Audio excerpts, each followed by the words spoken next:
You're listening to Ka-Pow, the pop culture podcast. Comics, television, movies, and more.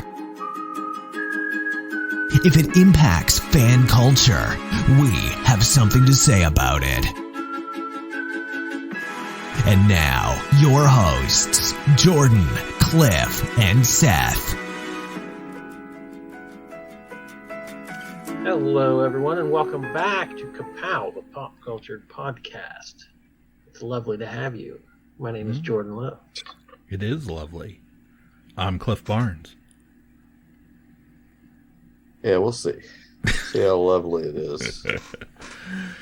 Trying to bring a little class to the joint. Yeah, I like it.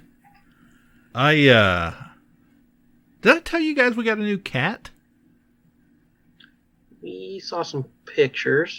Okay. Didn't know if I did or not. I couldn't remember. It's been, So the old one never came back? Oh, no. She turned up that night. Oh, so you have two cats now? So we have two cats, double the cats. Right. So you jumped the gun on replacing the first one? Yes, yeah. No, she only, no. Our cat we've had the last, believe it or not, it's been like 5 years already, right? That's one of my favorite anecdotes from our shows. Your cat story. Yeah. Chewing through the cardboard box. Sinking her claw into my neck.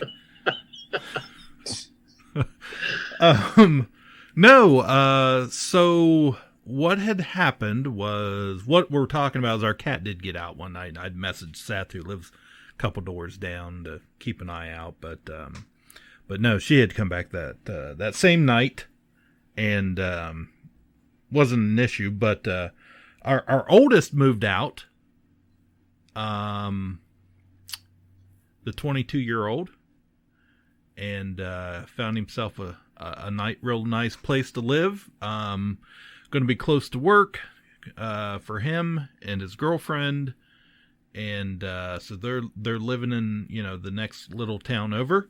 And Alicia had been saying, because our cat, we've joked around about what a butthole she is most of the time, and Alicia had been saying for some time now, months and months, that she felt she wanted another cat, and to quote her, one that loved her. And so I had seen online one day that our local humane society was full of cats and dogs, and they were having an event one weekend where I think for cats the adoption fee was like $20, and so it was like 50% off all cats. Take as many as you want.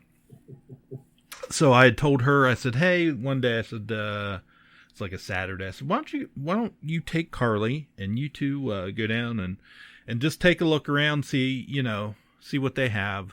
Not necessarily bring one home. She called me 2 hours later, already had one, and was just like, oh, what do you think of this? And I was like, it's already in the car.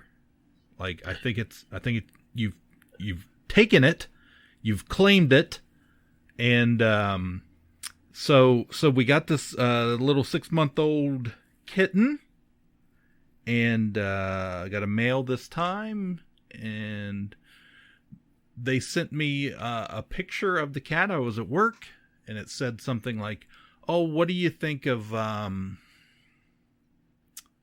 Axel? And I was like, nope, that's a terrible name, I don't like it. And I said, keep the cat, but what do lose the name? What do you think if we call it Lando Calrissian? And they didn't fight me on it, so so we got a Lando and a butthole. Exactly. Does Lando love your wife? He Did she does. get that affection that she needs? I think this cat loves everything and everybody and everyone, and it's been really great. And took about I don't know, maybe 4 or 5 days, keeping them separate from the butthole, and then you introduce them to the butthole, and it went it went a little bit better than we there was some tension, there was some growling and swatting and Out of context. Yeah. You get near the butthole. Phrasing. You get near the butthole and you might get swatted. There'll be some swatting and growling. Maybe some hissing. But yeah, you don't introduce it, you're never gonna. You'll never find out, and it's going great. They're almost best of friends now. Now, do you talk to it in a Billy D. Williams voice? I have not tried that. I would have to. Like, yeah. How you doing, kitten? I'm pretty sure it would. Old pirate. I'm pretty sure it would drink a Colt 45 because this cat eats everything. Our other cat, Luna, she eats cat food. She drinks water, and she has no interest really in anything else. And this cat will try and snatch it from your hand. So I'm pretty sure Colt 45 would not last too long around old Lando Calrissian. Well, I think if I wanted a cat, I could have one, because there's one that just keeps sitting outside my house most nights of the week when I get home. But like when I start walking up my steps, it runs away. Like it'll stand there waiting on me. Yeah. And then it'll run 5 feet and stop and look at me.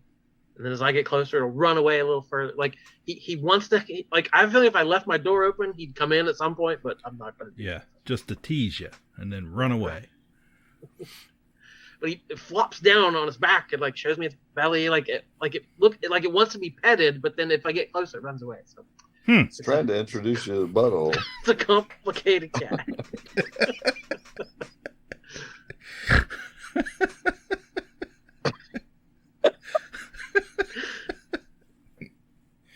Do we have a title for this episode already? I think we have 4 or 5.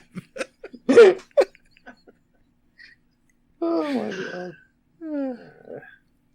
So, okay. Yeah. Wow. What we got tonight? Well, we were still talking about movies. Okay, I watched a movie called Willow. I don't know when the last time you guys saw Willow was, but for me, it was the late 80s. Probably 1989. Yeah. And I remember thinking it was fine at the time, and just felt like something I never needed to watch again as far as I could remember. But I thought, okay, this new show's coming out. I want to give it the best shot I can by at least knowing what happened before. Yeah. Is the movie on Disney Plus? Yes, they just put it. Yes, and it's been one reason a lot of people haven't seen it in the last 30 years is because you couldn't watch it. It was barely ever on anything. No streaming platforms had it. Anyway, they put it on there this past week, and I was like, I'm going to watch it. And so, unlike Netflix, when they dropped the Dark Crystal show, right, they did not have the Dark Crystal movie to stream. So ridiculous. I never ended up watching the show because I wanted to rewatch the movie. Yeah. So I watched some of that show, but I would have definitely watched the movie first had I had instant access there. But this was great. Like I said, they put Avatar on there. I watched it to prepare. Did the same thing with Willow, and that movie holds up. It's good. It really holds up. It is a extremely 80s movie that it's super fantasy. Yeah. And this is George. I was like, this is so well made. Like I know it's a Ron Howard But it's that weird Lucasfilm vibe to it from back in the 80s that they made a bunch of that stuff that always kind of felt real weird and looked funny. I was just like so impressed with the effects.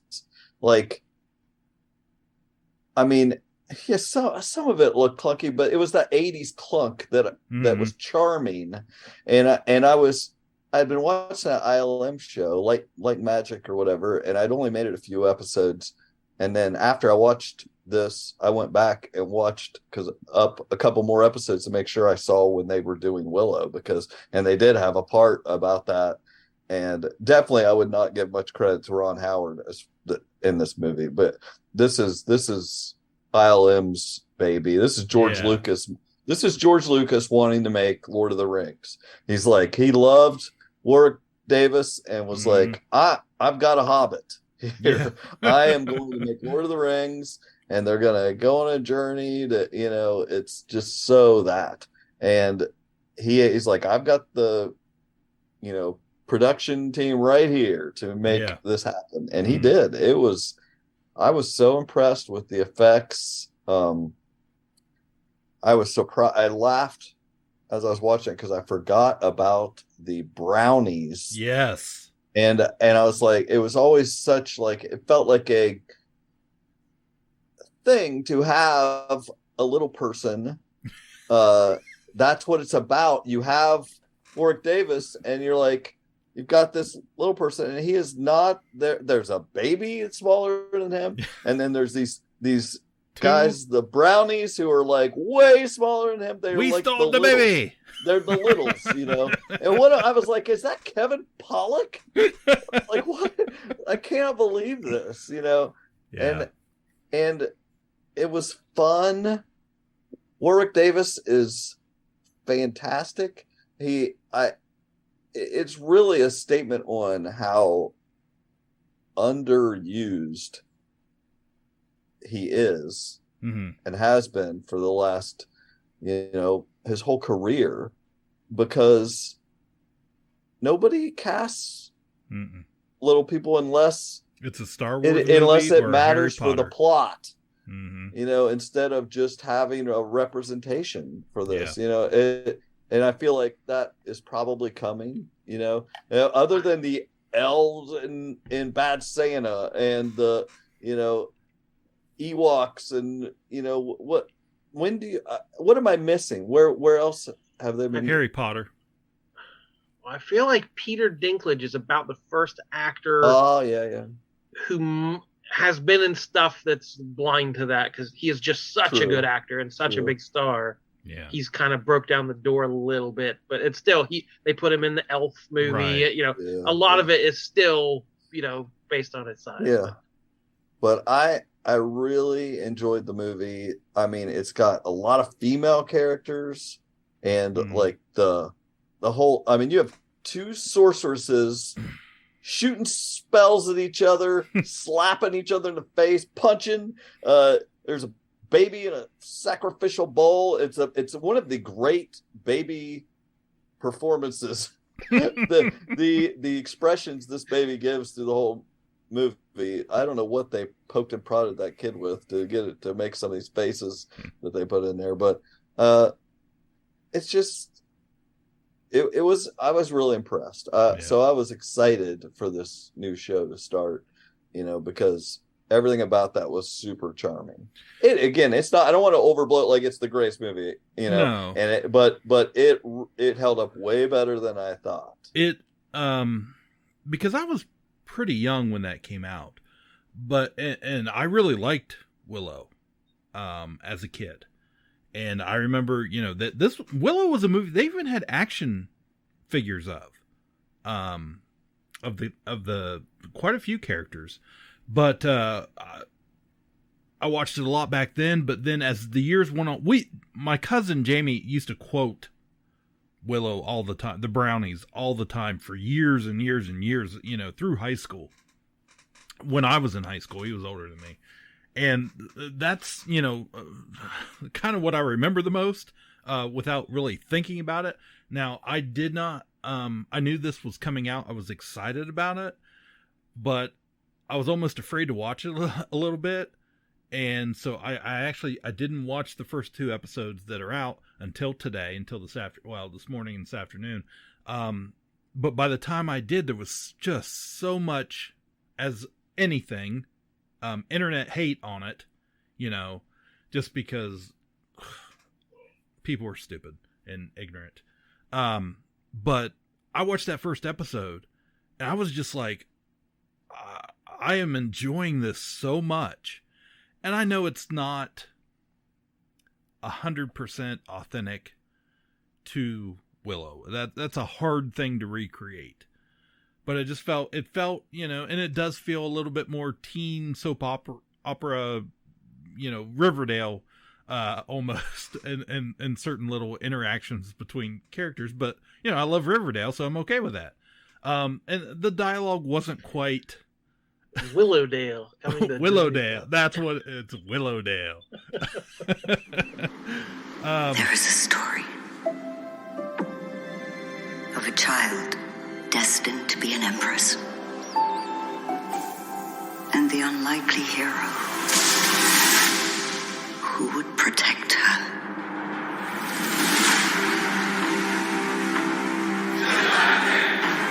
There is a balance between all things. Light and shadow. Good and evil.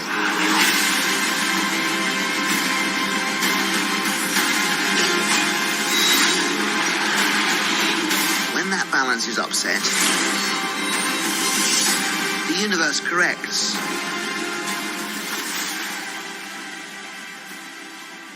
And some of the dialogue didn't feel as, I don't know, on tone with the movie in these 2 episodes. But overall, just, being back and seeing that environment again, and Warwick Davis and some of the other, a few other returning actors reprising their roles, and along with the new cast, yeah, I just thought it was a lot of fun. I really super enjoyed it. The story was enough to keep me interested. And with that, the big reveal on the on the end of the first episode, because I'll be honest with you, the first 10-15 minutes of that first episode, I was looking at that that Erin Kellyman that was in Solo and in Falcon and the Winter Soldier. And I'm looking at her red hair and I'm like, oh, okay, that she's going to end up being, what happened to Laura Dannon. So it threw me for a curve there in that first episode. But I was really happy. Warwick Davis, like I said, Erin Kellyman, Ellie Bamber, Ruby Cruz, Tony Revolori from Spider-Man, with Tom Holland, those movies. I thought he was fine. Yeah. Flash. Yeah, I like the cast. I mean, it was fun for me. Did the baby in the bowl come back for this one? Spoilers. So, yeah. Can't tell you. So, I need to watch Willow. I need to watch the original film. So, Jordan, you didn't see this one yet? No, I'm like you. Like, I remember having warm feelings about Willow and like, yeah, Willow, that's cool. Or anytime there's a Willow reference in anything, it makes me laugh. Yeah. Like the character in Reservation Dogs is named Laura Dannon, and people are, oh yeah, Willow, I love that. Like everyone gets the reference immediately. Like, yeah. But I have no recollection of it whatsoever beyond that, and just haven't got to the show yet. What I don't like about it is very Knight's Tale. It's there's modern music stuff. The kids talk with slang that is not true to the setting. It's ridiculous. Like it's Willow did not do that. The movie that's not what Willow was. So what you have is Warwick Davis trying to be serious, and and these kids say it just takes some of the gravitas out of it. Yeah. But as a Disney show, We're laughing, everyone, because I just sent them a message. Unrelated. Totally unrelated, but was really funny. Yeah. Sorry. I thought it was a baby in a basket for a second. I can't wait to send it this. I knew what picture I wanted right away. I've been searching for it for the last hour. We're going to be blocked from his Facebook page. Anyway, oh, shoot. Stuff like that. But yeah, Willow, Disney Plus, Willow, the series. Yeah, I liked it. It was fun. Revisiting.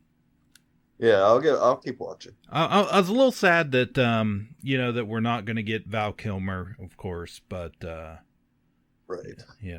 Mad Mardigan. I'm curious how they're going to handle that because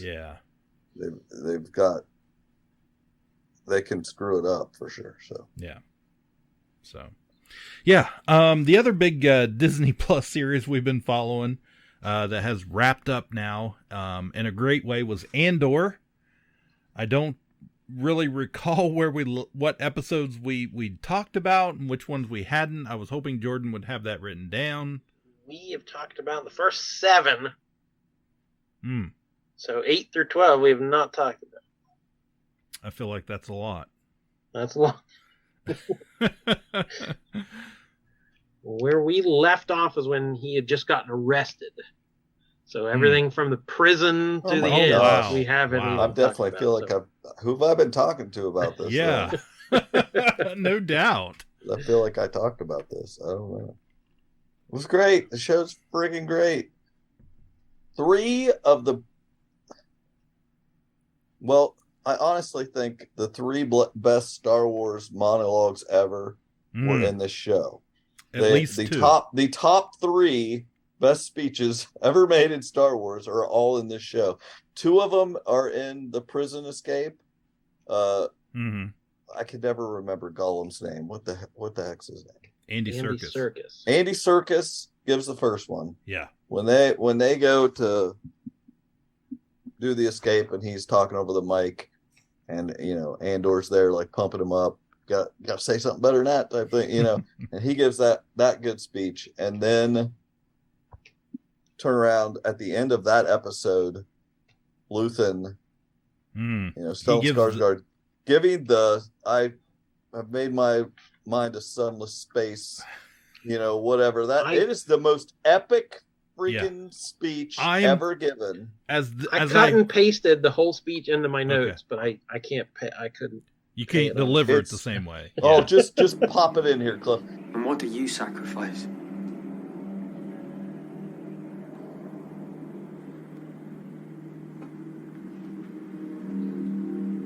Calm. Kindness, kinship. Love. I've given up all chance at inner peace. I made my mind a sunless space. I share my dreams with ghosts. I wake up every day to an equation I wrote 15 years ago from which there's only one conclusion. I'm damned for what I do. My anger, my ego, my unwillingness to yield, my eagerness to fight, has set me on a path from which there's no escape. I yearn to be a savior against injustice without contemplating the cost, and by the time I look down, there's no longer any ground beneath my feet. What is my sacrifice? I'm condemned to use the tools of my enemy to defeat them. I burn my decency for someone else's future. I burn my life to make a sunrise that I know I'll never see. Now, the ego that started this fight will never have a mirror or an audience or the light of gratitude. So what do I sacrifice? Everything!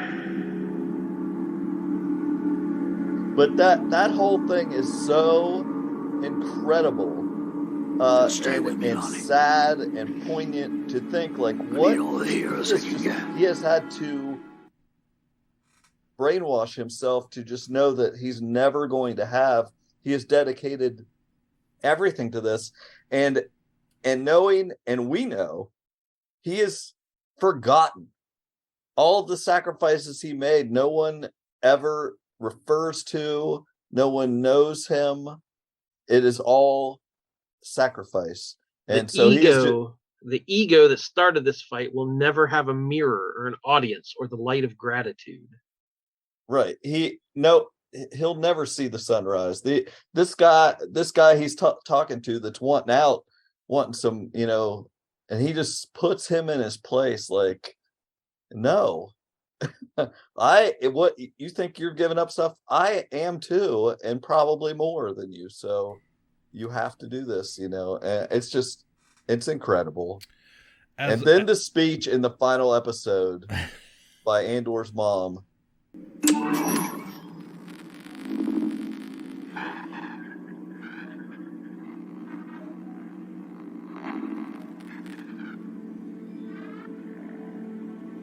My name is Marva Carassi Andor. I'm honored to stand before you. I'm honored to be a daughter of Tharix, and honored to be worthy of the stone. A stranger. Feels if I can see you. With their truth.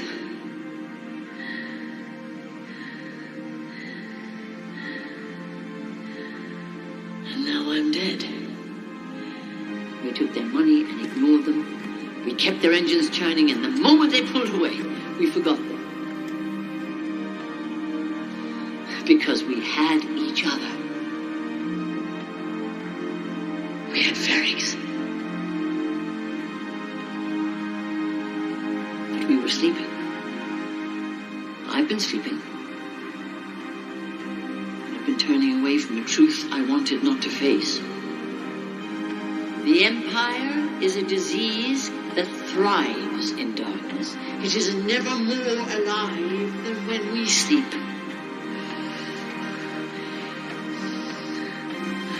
Tell you this.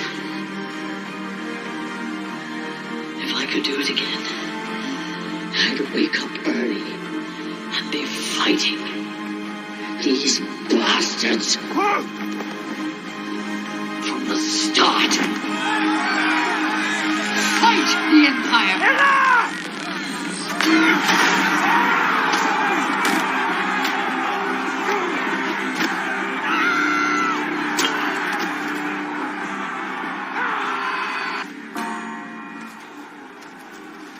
I was blown away again. I couldn't believe how good that was. That, I thought in the Luthen speech, I thought this is the peak. Yeah.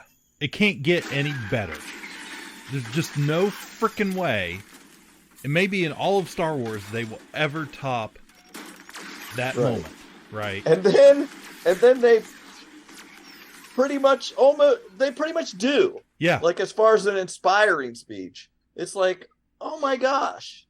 What set up so perfectly by 12 episodes of the Empire looking down on these people and we're too big, you can't hurt us. We've ground you beneath our feet. These small things can't do any damage, and these people don't matter. And then, like, having this one old woman's voice punch this giant hole through the whole galaxy-wide empire is like, you have to. I feel like we don't. This is we're seeing we're in a different time now. This stuff feels very relevant. Yeah, and they found this show. This is the first time for us that Star Wars feels like what I think was originally intended. Those guys were coming off of a time when they made Star Wars, that to us, we grew up, blah, blah, blah, we love Star Wars, lightsabers, yada, yada. Yeah. I'm not giving us any credit. I'm saying the people that made this had parents that were in World War II. That these people, when they said Empire, when they said rebels, it had a different meaning to them than what it meant to us. We were like, oh, it's the Cowboys and Indians. No, this meant something and was a reflection on a reality they grew up in. And this is the first time for us, I think, that it's being shown to us all the sacrifice that really comes along with that. And we can reflect on what's going on in our real lives where we're dangerously close to things like this. And how if you don't vote, if you don't say something, you are choosing not to. You're choosing to go along with you're complicit with the Empire. I'm not gonna, help you escape. I'm not, I'm just gonna put my head down and do, make my Death Star, and it's just come full circle, I think, to making Star Wars relevant again, instead where our generation just really leaned into the toys and the fun of it. It's made it a serious thing that I don't know that they ever tried to add they the didn't depth try. in the it was just in their the guys in minds, white hats and the guys in black hats. Yeah. But I feel like those guys making it though still it had a different meaning to them. Well, I mean, obviously the Empire, the Imperial uniforms were purposely designed to look like Nazis. I mean, that was done on purpose. We know that. But yeah, I mean, for most of us, our generation, our age, when we were growing up, it was the 80s and it was just fun and everybody's on coke and just having a great time and buy more toys. And so, yeah, we just hadn't lived through that. I saw a blurb that said Gilroy, the creator, that he did this huge deep dive into history and read and studied and researched fascist governments and uprisings throughout history, actual rebellions in the real world, to really research how small clusters of rebels formed in opposition to fascist governments. And so he was definitely trying to add a real world flavor to it, and it said all the little details from the costumes to the settings, the houses and cities, just everything, just every detail added a little bit of texture to this. It was just wonderful. Yeah, the series, I mean, it's amazing some of the things they did to throughout the series, just easing it in there, the playing that funeral procession through the at the beginning of every freaking episode leading up to it. It was just like, oh, that's what that music was like this whole time out, that I'm going like, oh, this is new, this is different. And going back to Marva's, is it Marva? Is it Ava? Whichever. I think it's I don't know. Marva. Whatever. Her speech. Mulva. Mulva. Yeah, going back to that, I'm glad I watched it and then found some information out, because I'd seen something a few days later about, and I kind of going back and watching it now, I think it's probably true, but they definitely, I think, edited out the first F the Empire. I think I'm pretty sure in the original she says F the Empire, and Disney changed it to fight the Empire, but it doesn't quite. I don't think I heard somebody talk about that, and I was like, I don't think I would like that. I just don't know if that word doesn't exist in Star Wars. Right. I thought the same thing, but then I was like, one of my, I talked about this on the podcast, I think when Last Jedi came out, one of my favorite moments in Star Wars is such a new thing, but in Last Jedi, when Finn is fighting, they're about to be killed, and he ends up he's fighting what's her name? In the silver. Phasma. Captain Phasma. Yeah, and she says, you scum, and one of my favorite lines is when he stands up and he says that, you rebel scum. Yeah, I love that. That's the S word. My son thought that was the S word when he was a kid. But that's a far cry from the F word. Yeah. And I think in the moment, if I was watching it, I would have been like, yeah. Exactly. But I'm glad they didn't do it because I feel like it wouldn't have lasted long. That was fun for me. I feel like that just doesn't feel true to Star Wars. Well, that was my original, like, oh, that word doesn't fit, and it's Star Wars. It's for everybody. You don't want to go that far. But then, in that moment, though, like, I would have totally been like, oh, I'd have loved it. Yeah, that was perfect. So, but yeah. But they don't want that word on Disney Plus. No, definitely not. Otherwise, another moment I really got me a little bit subtlety. We spent this whole series with Mon Mothma and learning again the sacrifices she's making that no one's seeing. They don't know the stress she's under, the danger she's in, and it's how far she's willing to go and what how far out on the branch she's gonna walk. And she's having that meeting with the guy who can get her the money, the shady guy. And we've established their tradition and their, the arranged marriages and stuff. And he says, how he has a 15-year-old son.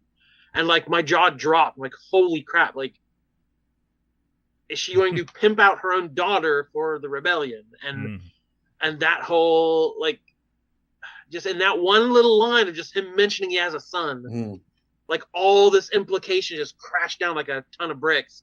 I was like, oh my God, they're so complex, and your feelings of like, well, it's the right thing to do, but no, it's not. And with her, she did something that she knows that will harm her daughter, but it's for the greater good. And if her daughter wasn't being such a shit, her daughter is like, to spite her daughter is leaning into all the pomp and circumstance of their position. Like, she was in a arranged marriage, so her daughter is probably all for it. Her daughter likes all the trivial things that they do, and getting into all this just to be passive aggressive towards her mom. And so it almost makes it worse that she's giving the daughter what the daughter thinks she wants instead of saving her from this life. So it's almost worse than knowing what you're knowing what I know. It is that it's so interesting to think about all the complexities of that, like how that must be all she thinks about, and to know that you've got this husband and daughter that think you're just too political. I don't recall. Why do you have to waste, we have people in our lives that think of us that way, and it's like, somebody's gotta be somebody, you have to think about this stuff, and to spite her daughter does this stuff. It's just, to think that you're going to go ahead and just lean into it. But then it's like, it's a sacrifice that everyone else in this show is making, and it takes everybody. So maybe one or two people can get through. Right. Many Bothans don't make it. That's right. I don't recall seeing any husbands and daughters running around on Yavin 4. Yeah.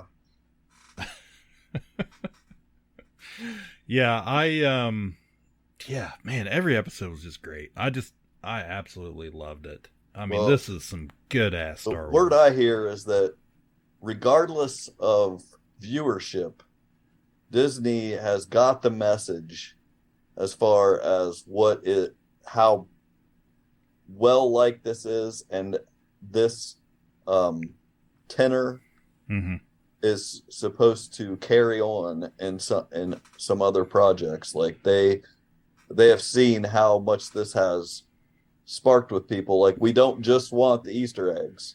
They probably don't know what to do with a Star Wars show that everybody likes, and there's not half the people complaining. Yeah, this show actually, they took it from Disney Plus, and they were airing it on ABC, Freeform, Hulu, and that's the first one they've done that with.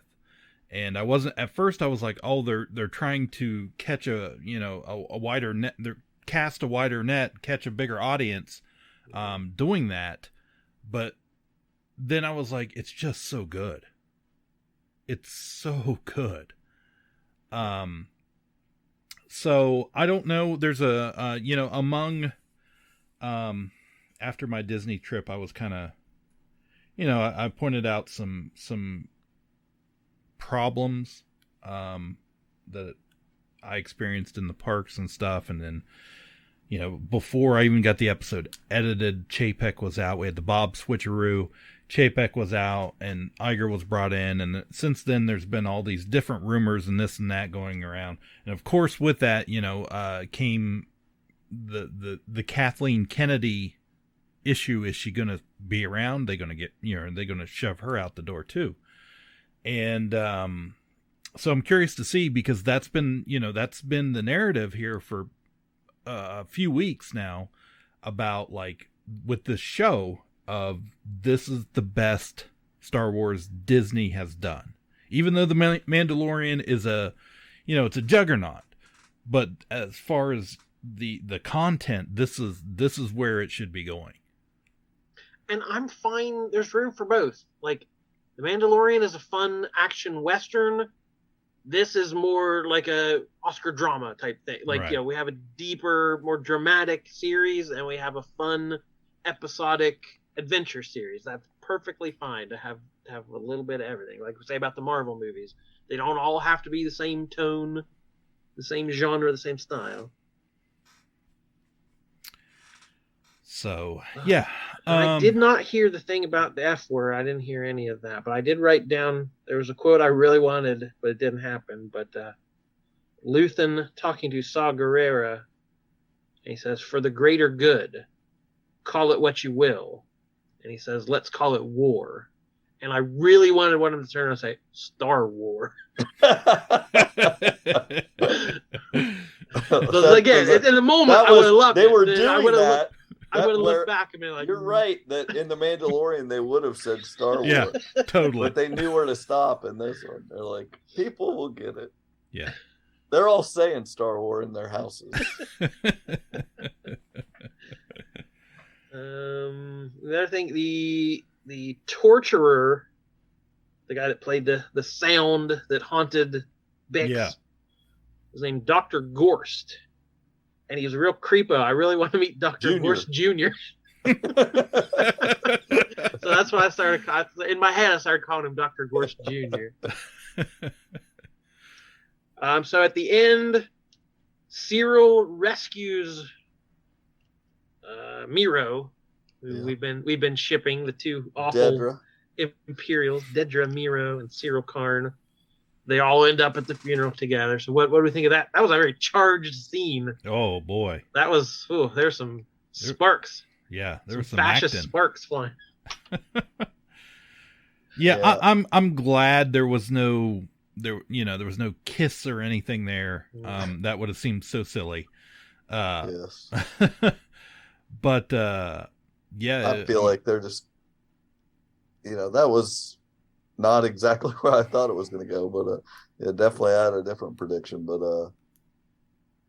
which I don't like. I don't want things to work out for him. Like, no, definitely no. There's two things. Those were the two things that I thought I did that I didn't like the way they play. I'm not saying it's wrong or anything. I'm sure, whatever. But I wanted him to just be forgotten. I wanted him to be a try-hard, that just gets eaten up by the system. Yeah, doesn't work out. Like a soggy bowl of cereal. Yeah. And just another blue puff. I I also am not into the post credits where we find out that the pieces they've been making, he's building the Death Star that ultimately he will help blow up. Yeah. That will blow up him. I would have so much more loved to find out that what they were making, that they were making nothing. Mm-hmm. That they were just keeping them busy. Yeah, it was all that it was all mm-hmm. that it was just a part of space trash that they were throwing onto in a dump somewhere. That maybe the if you get transferred off of this, that you go take those apart or something. You know, it's like I would have thought that was so much. It was just a busy work to keep them the prisoners busy. Well, the whole problem I think I would have had with that, had that happened that way, was like he was arrested for doing nothing. You know, he was just in the wrong place at the wrong time. Cassian was. Well, they got detained because there were some protesters that were running by him, and he gets arrested for doing nothing, gets sentenced for an unruly amount of time that turns out to be forever because they're just transferring prisoners. Once their sentence goes up, they transfer them to another prison to do more work until they die. Because people are rebelling currently. That's their reason, though. Yeah. You know, I feel like the implication there, you're saying that they're doing this to just get people to work on the Death Star. And I felt like I felt like that wasn't what they were telling us in the show. It was they were arresting these people because people are starting to rebel. Let's just snatch them all up. So I would have loved if it was just them just giving them something to do. And, I think that the funeral on Ferrix was really, like, to me, it was the first, or at least one of, or mostly the first open, sign of rebellion. Everything else has been a robbery, or it's been, just kind of they're trying to keep themselves secret. But they were talking about it in their meetings, like everybody. Yeah. That was the issue, why they upped the sentences and stuff. That's why they said it. It wasn't for the public they said it. We were seeing the inner meetings where they said that's why they were going to up the sentences. They didn't say so we can build the Death Star. Right. I saw people arguing this exact same thing online, whether we needed that or not. And also I saw people saying they thought it was just busy work. But to me, this doesn't feel like just it's a Star Wars reference. Like, the Death Star is a very iconic thing. That's what these shows, they put in these sets and species and stuff. But this one felt earned in a way of like, this is what it's all been leading to. Like we've shown the Empire growing, their reach is expanding. It's harder to keep these outer rim planets in line. Like, it's all leading to the Death Star. Like as far as where that's where New Hope starts. That's where this is the prequel to that's where Andor ends. In story wise and in meta storytelling wise, it's all leading to the Death Star. So that made sense. I just think it's so. This shows so. They've done such a good job of not being obvious, and the obvious thing has been they were making parts of the Death Star. I get that too. I just think I just think that's what everybody. You just knew that they were going to be making parts of the Death Star. So I wanted something else. So it just seemed like it wasn't some big fucking reveal. Yeah. Whatever. Yeah, again, I love the show. That adds to the metaphor of the prison industrial complex and the keeping people bound and having the state exploit slave labor out of prisoners. But that's a thing that's still. I wish they were making cereal. I wish they were making cereal. Or spoons to eat the cereal. Yeah, I guess it would have to be a tube. Cereal's mom is in charge of the whole complex, just to keep the cereal stocked. Yeah. No, I saw a guy make a TikTok video, and just was cereal Karn. What is taking us so long? But he was just making a comment like, if you watch Andor and you're still not anti-fascist, then you know, by the end, you will be when the Empire knocks over B2 Emo to stop the recording. Like, just even that, like them just kick, you know, that poor anxiety-ridden robot. That poor little guy's never going to leave his charger. Never. I love the idea that they can't even tell the droid information because he can't emotionally handle it. They can't use him as part of their plans because because he can't take it. Can you handle one lie? You know, that's just such a good idea. Yeah, that was a good idea. And I watched, through the credits because we knew there was a mid-credit scene, and I happened to catch a line in the credits.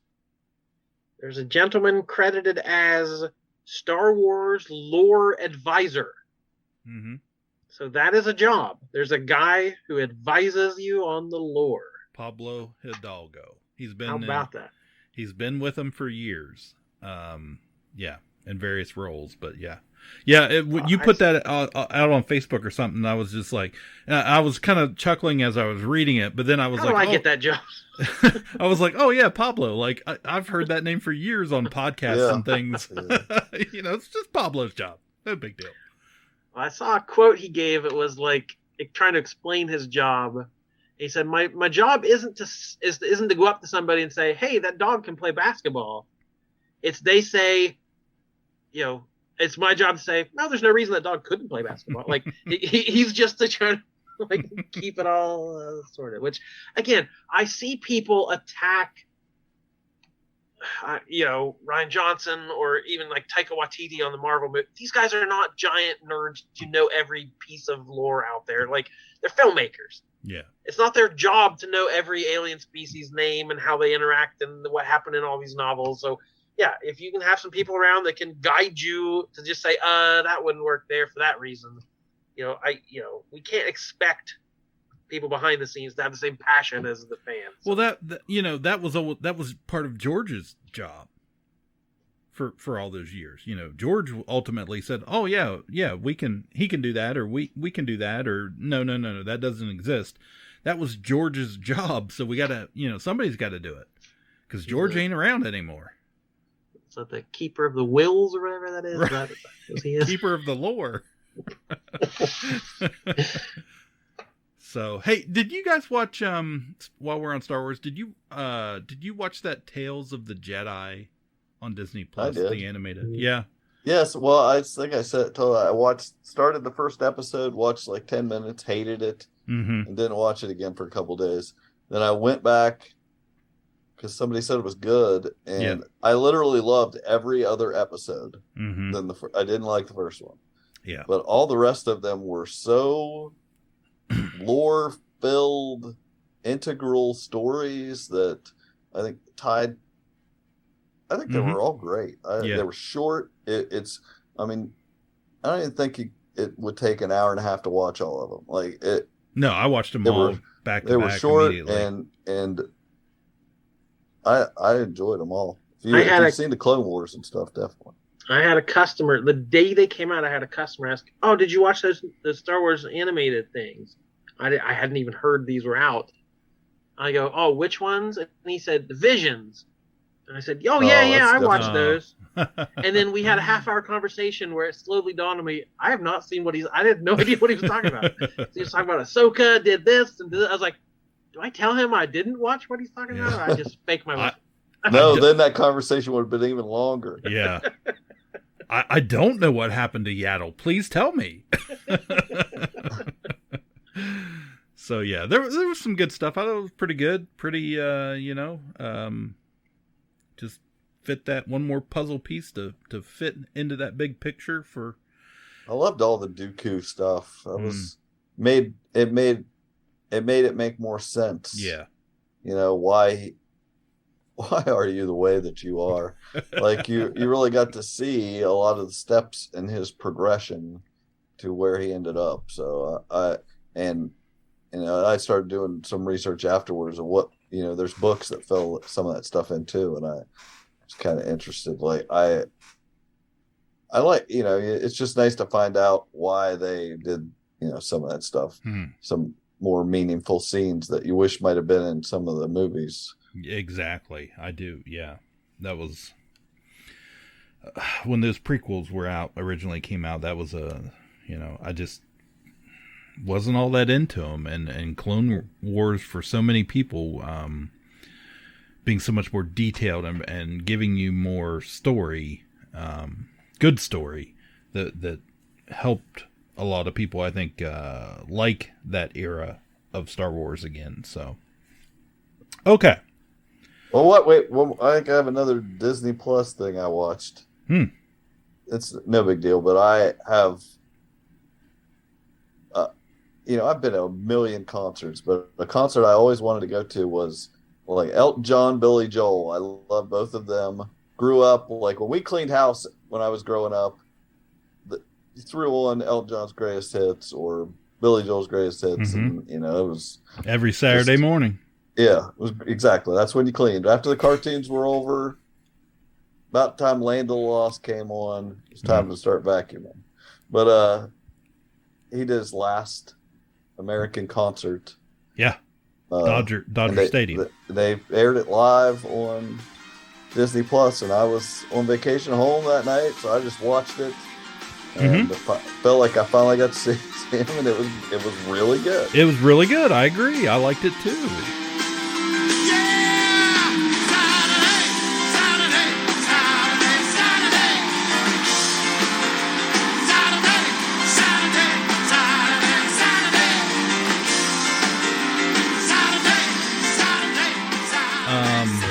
Pretty neat thing to live stream it the way they did.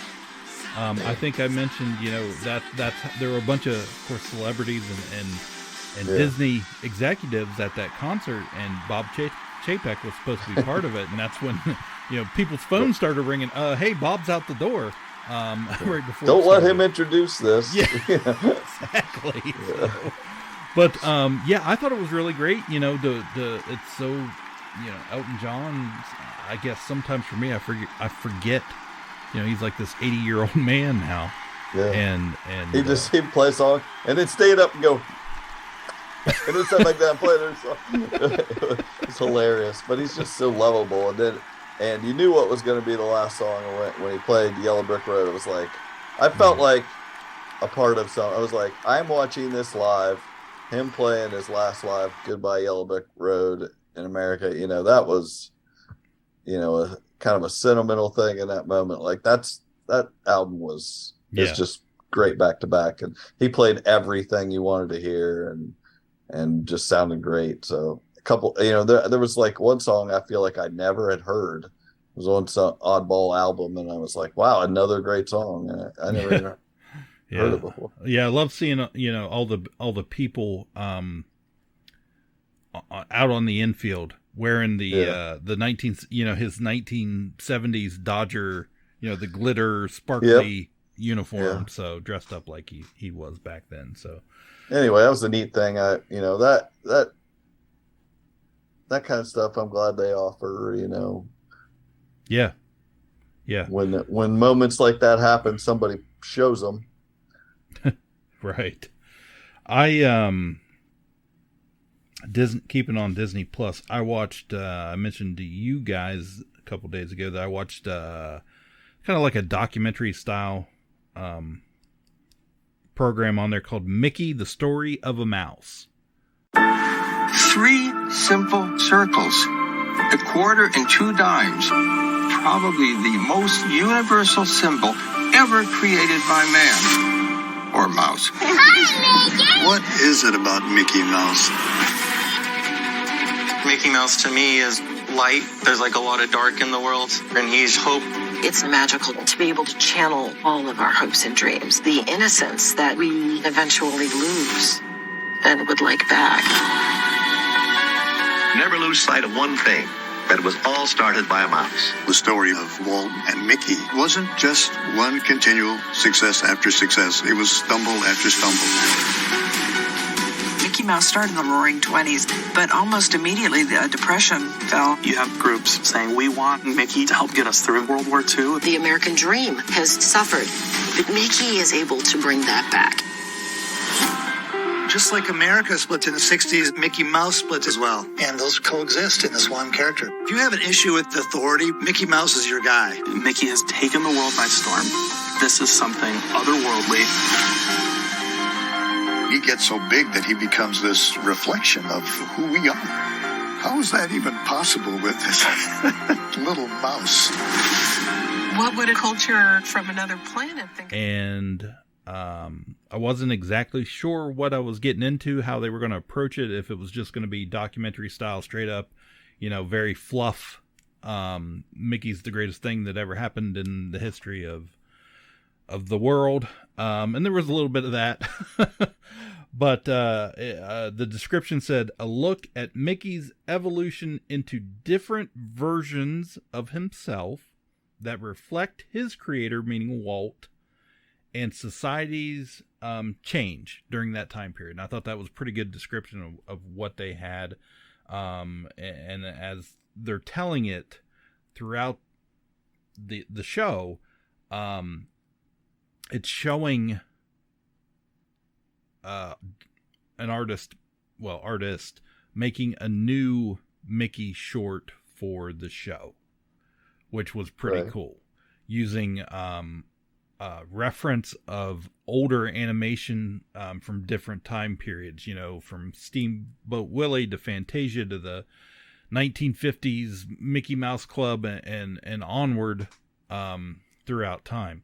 And then at the end of the program, they showed you got to watch the actual short, but which made the short better because it gave us this long history lesson on how we got to that point where we are now with the character. But it was really cool just showing him, like I said, the different versions, his different aspects of his personality, how he started out. Back in the black and white cartoons, Mickey could punch somebody, Mickey could get angry, Mickey could show a lot of emotion, and how that was taken away and given to other characters like Donald. Donald, became Mickey's anger. Goofy became Mickey's playfulness and curiosity sometimes. And just how they incorporated different things they took from Mickey into other characters so they could still show you that, but not, to where Mickey just became something that there are things he can't do anymore at certain points in history, especially throughout World War II. And it was an honest, there was some unusual honesty from the corporation about those, old 1930 shorts of Mickey in blackface and racism and just not representing everybody. And so that was nice. It was refreshing. I highly enjoyed it. And at the end of the thing, you really felt, I don't know, I was feeling the love for Mickey again, and who is a lot of times overlooked, and just kind of seen as almost a bland, just goody two-shoes character, and that's not really the case. So it's pretty neat. So check that out if you get a chance. On top of that, Disney has just released something they haven't done in 95 plus years or something.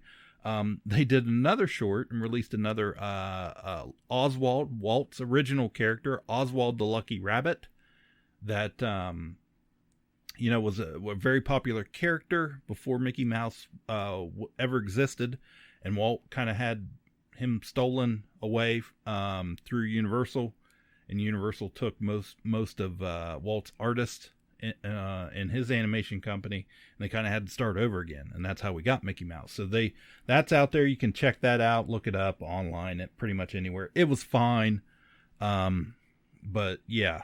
Probably the best thing that ever happened was losing Oswald, so Mickey could be born, because Mickey is way better than Oswald the Lucky Rabbit, who, in case you didn't know how Disney got the rights back just a few years ago to Oswald, they traded the sportscaster Al Michaels to NBC. And in return, we got Oswald. They got Al Michaels, so he didn't know that.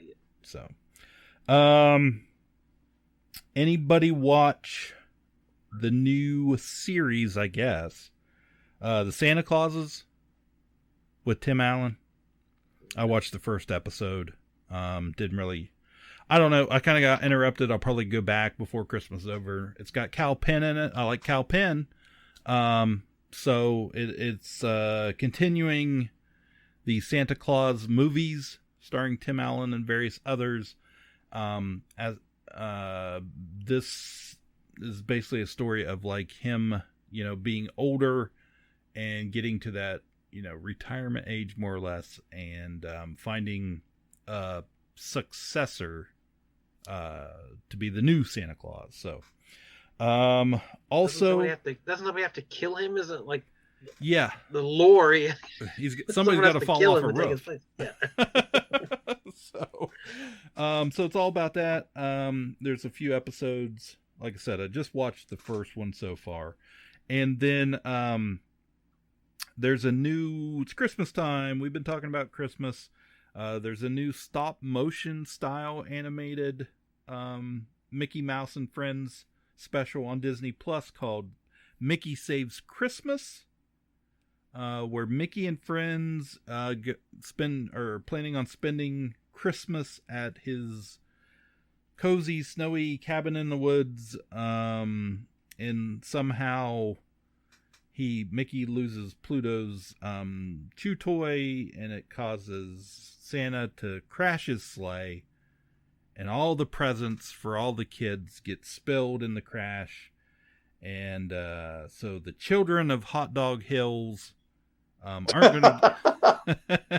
I knew you'd like that. Sorry. The children of Hot Dog Hills. Yes, the children of Hot Dog Hills are not going to get Christmas this year, so Mickey and friends have to go to the North Pole and save Christmas. So I watched it. It was fine. I liked it. It was cute for little kids. The animation style is not used enough, but this is very Mickey Mouse Clubhouse type, age group and vibe, as far as that goes. So I think that's all I got on that.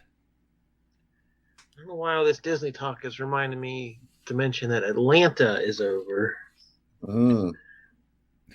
At our fourth and final season, wrapped up the show. Donald Glover, Brian Tyree Henry, Zazie Beetz, Lakeith Stanfield.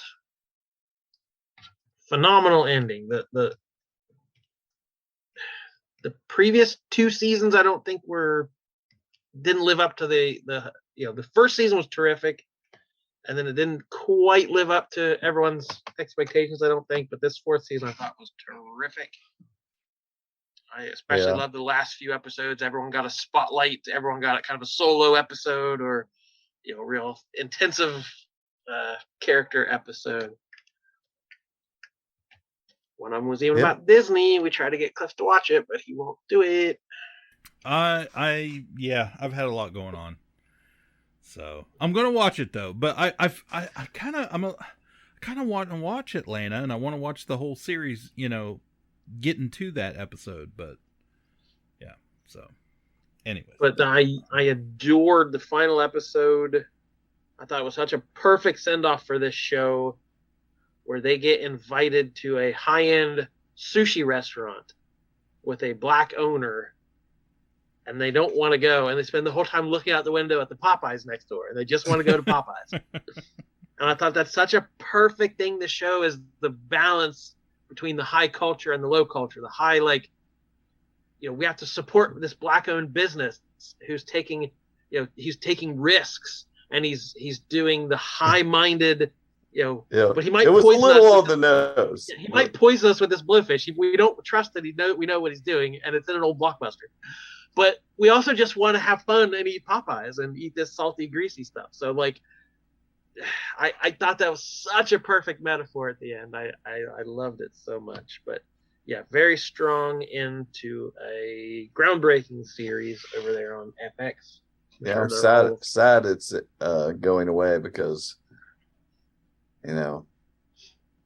I hope he knows what his next move is, because he's the Community movie. That's what it's going to be. Yeah, Coming back for that Community movie. That ain't it.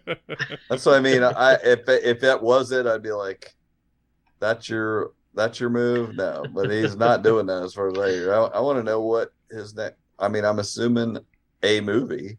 I'm assuming he will create. Do something smart. But he's so talented. Yeah, it's cool. Those other three people were basically unknown from this show and are now big superstars and have had great film careers. So, yeah, I feel like Donald Glover deserves to get out there and have the same thing. We also had Westworld canceled. Warner Brothers that is so fun with me. Warner Brothers is still chopping budgets and cutting projects. So the creators, Nolan and Lisa Joy, thought they were going to have a 5th season to wrap everything up. That was their plan, to kind of bring it all home in some capacity, but they're just going to let it drop. And HBO has let shows go longer than they should have because of critical acclaim or, even cult audiences. Even shows that weren't getting great viewership, they let tell their full story, but not this one. We're chopping the legs off. And I was debating coming back for a 5th season. These last 2 have completely lost me. I don't even know what's going on in the show. So we're never going to get a full. I would have watched it knowing it was the last season, but the show was terrible the last 2 years. So I saw people say maybe they'll do the Deadwood thing, and in a few years we'll get a movie to wrap it all up or whatever. But I don't know. I don't hear people out there, asking for that. Yeah, I'm glad I quit watching it. I feel like I made a good decision there. And one show that will never be canceled, no matter how much it fights. Yellowstone is back for a 5th season. Guys, this is the most watched thing on TV. Remember when this first came out and we talked about it? And it was this weird little show that had bears attacking people. And no, this is the most beloved show. So season 4 brought in 8 million viewers. It was the most watched cable telecast since a 2018 episode of The Walking Dead. So so season 1, it came out on streaming and built an audience, word of mouth. Like, again, it doesn't have a whole lot of cultural cachet. I don't see a lot of think pieces being written about it or memes, but just people are watching it. So it built its audience little by little, and then said season 4 exploded with these 8 million viewers. Viewership shot up 104% between the premieres of season 3 and season 4. So the opener for season 3 drew 4.2 million, and the 4th season premiere was 6.6 million, beating Game of Thrones. So that was last season. Season 5 that just premiered a few weeks ago was the most watched scripted TV premiere of the year.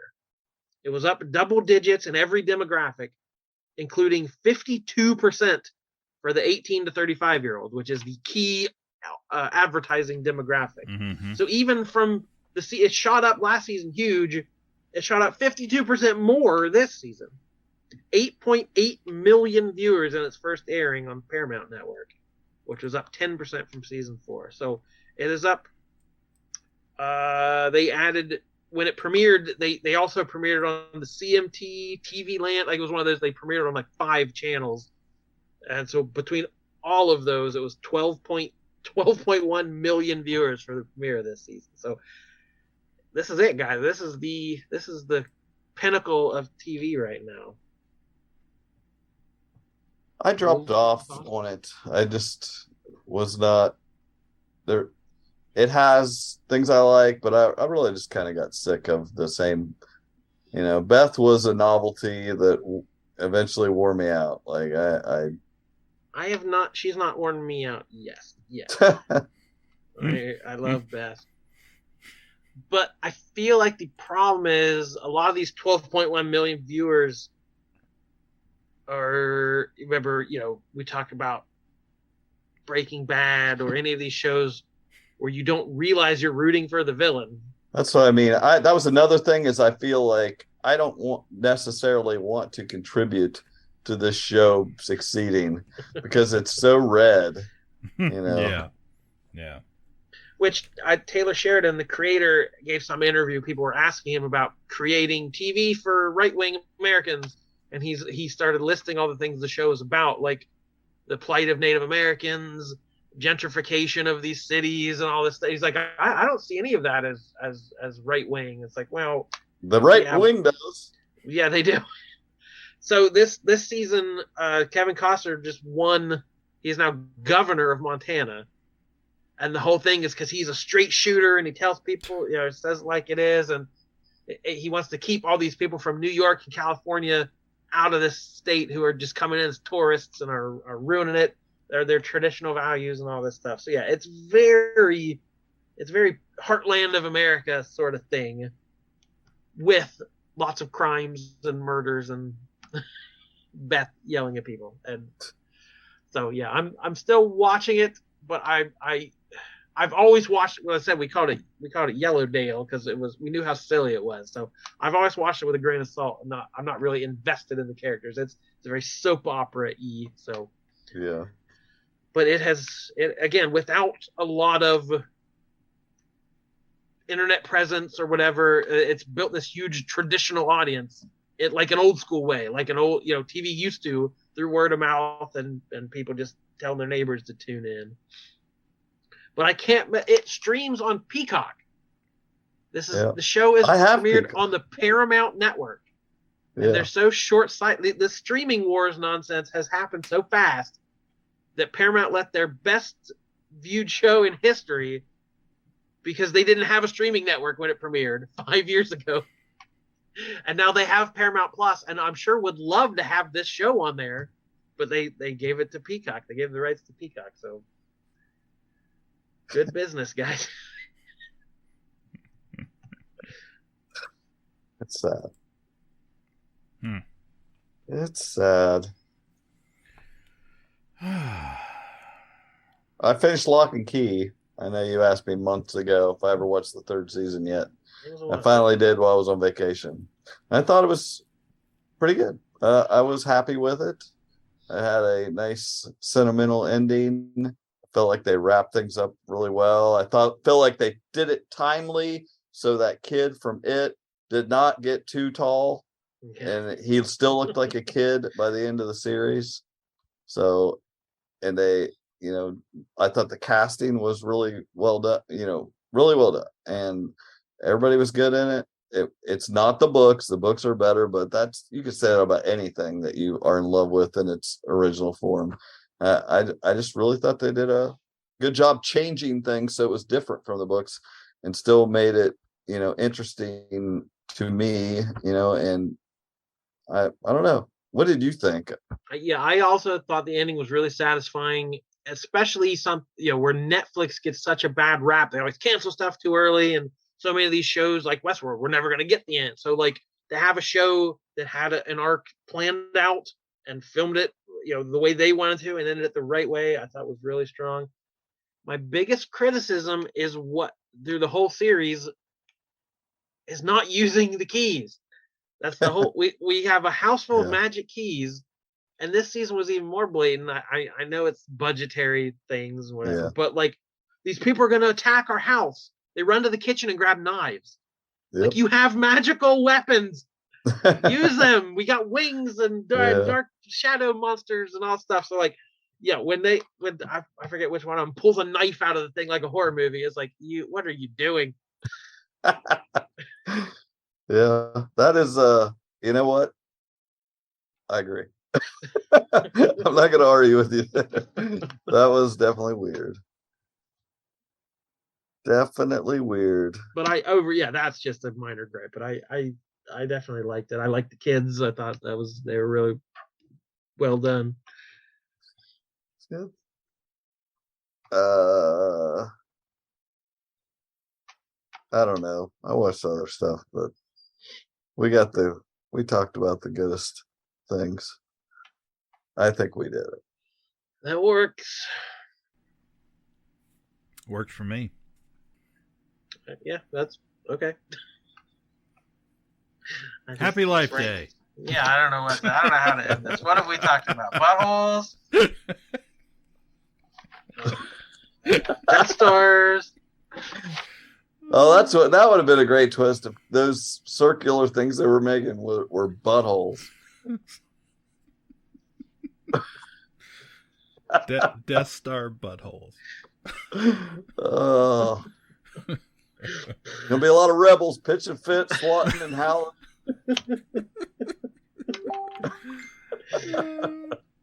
And you show them what they've been working on. What is my sacrifice? All those buttholes. All right.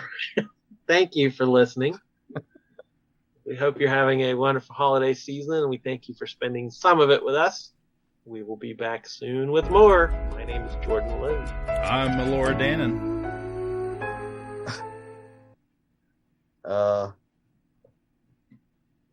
That threw me. No one knows what you're talking about except me, and I'm like, wait a minute, you're not a Laura Dannon. I'm Willow. Bye forever. Ka-Pow, the pop cultured podcast, is intended for entertainment and information purposes only. Sounds, music, and clips played during the podcast are property of copyright holders. All original content is property of www.udownwithkpp.com. If you enjoyed this podcast, please subscribe and leave a comment. Ka-Pow, the pop cultured podcast, can be found on Apple Podcasts, Google Podcasts, Podbean, Spotify, and wherever podcasts can be found. You can connect with us through social media on Facebook, YouTube, at the Ka-Pow Podcast on Twitter, or email the show, Ka-Pow, the pop cultured podcast @gmail.com. If you really want to go the extra mile, join our Patreon at patreon.com/udownwithkpp for special content and access to Patreon-only benefits. We are grateful for anyone who chooses to contribute, but please know that most of our content will remain free. So please continue to like, comment, and share.